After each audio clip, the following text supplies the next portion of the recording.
Okay, the third way is my way, Knitwit Monica, and it's because I'm crazy. I don't know what to call this. The double Knitwit method. Okay, so if you're doing this is what I do. I'm very comfortable in identifying if a stitch, if a knit stitch is on backwards or not. That's the first thing you have to be able to recognize when you look at a knit stitch. Is it on correctly, or is the leg on backwards? So you have to be able to recognize that. And the other thing is, I'll purl it backwards. So it's a real Knitwit lazy double knit crazy method. Just call it Knitwit Monica's method. I don't know. So how do I do it? So this way I don't worry about having little mechanisms. I don't worry about having one strand on one finger and another strand on another finger. I just grab the yarn and I don't worry about it. I just grab it and I just tension it as to however I tension it. I don't worry about where things are. And what you have to worry about is what's going on the needle. So the first stitch is easy. You grab the first two, slip it over as if to knit. Okay, so now the first one is knit, but anybody who's an experienced knitter, when they look at this stitch, they can tell that the knit stitch is on backwards. And so if the knit stitch is on backwards, you are going to knit through the back loop like that. And always, even if you're knitting through the back loop, always pick up your knit stitch as you would normally pick up a knit stitch. Okay, so I've done that. Okay, next one is purled. And in this case, for me to purl it in the traditional method, I could grab it like this and purl it. Actually, let's do that. It's just whatever I feel like. Okay, this case, the leg is backwards again, so I knit through the back loop. Always knit in a normal way. And purling, yep, I'm going to purl in a traditional way. Knitting through the back leg because it's on backwards. And in this case, I am going to purl it backwards just because I feel like my yarns are tangling and it's what's easiest. So instead of grabbing it that way, I grab the yarn that way to purl. And when you do a backwards purl like that, next time around that leg, that knit leg is going to be backwards because that's what happened here. So I see that the stitch is on backwards, so I have to knit through the back loop. And then I do whatever comes quickest. So in this case, it's doing a backwards purl. That is quickest for me. So knit through the back leg. Generally, I find that I'm doing a backwards purl, which is why you will see I'm often knitting through the back leg. And it just is what turns out for me.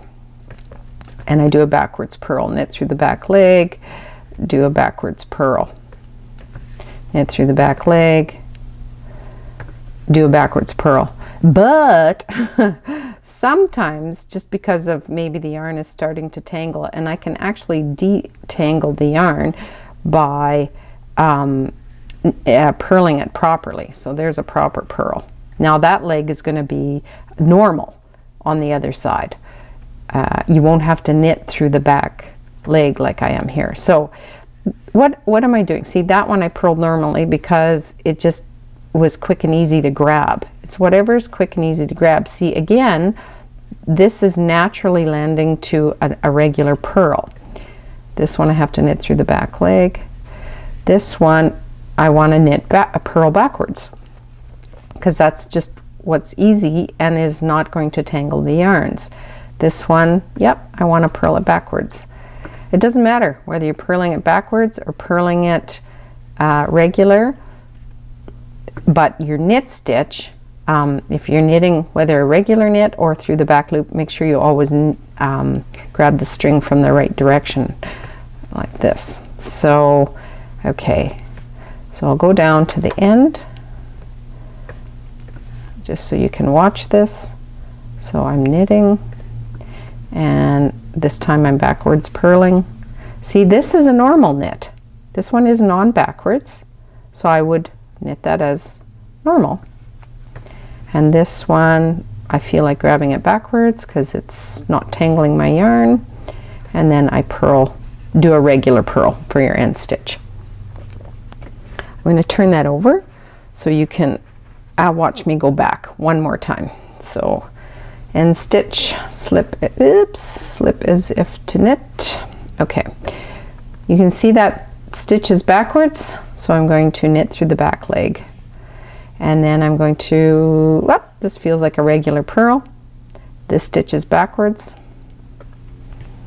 And I feel like doing a regular purl. This stitch is backwards, so I go through the back leg.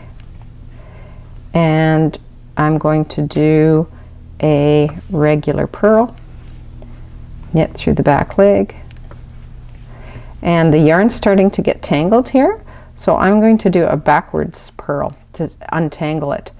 Knit through the back leg, and I'm going to do a backwards purl. See how it kind of untangled the yarn? This one's on backwards, so most of the time I find my knits are on backwards because I tend to do a backwards purl. If you always did a backwards purl, oh, see, look at this one. This one's on correctly, so I knit correctly. You gotta watch the leg, and then it's up to you as to how you do the purl. It's whatever untangles the yarn the quickest way. So this, see, that's a regular knit stitch. And this one feels like I want a backwards purl. So I know that that knit stitch is going to be a backwards knit like this one. That's on backwards. So I got to knit through the back leg and like that. And I feel like doing a backwards purl, keeping my yarn untangled. And I do backwards purls if the yarn starts to get tangled, or I do regular purls if the yarn starts to look like it gets tangled. I just kind of watch, and it is a great method, which for me, you're going to find your own method, but for me, this one keeps my yarns fairly tangle free. I don't really have to think about it. I don't have to worry about keeping one strand of yarn on one finger or one strand of yarn in another hand. I just knit. That's what I do. And two together. And there you go. So that is how I hold my yarn. Knitwit, Monica's crazy double Knitwit method.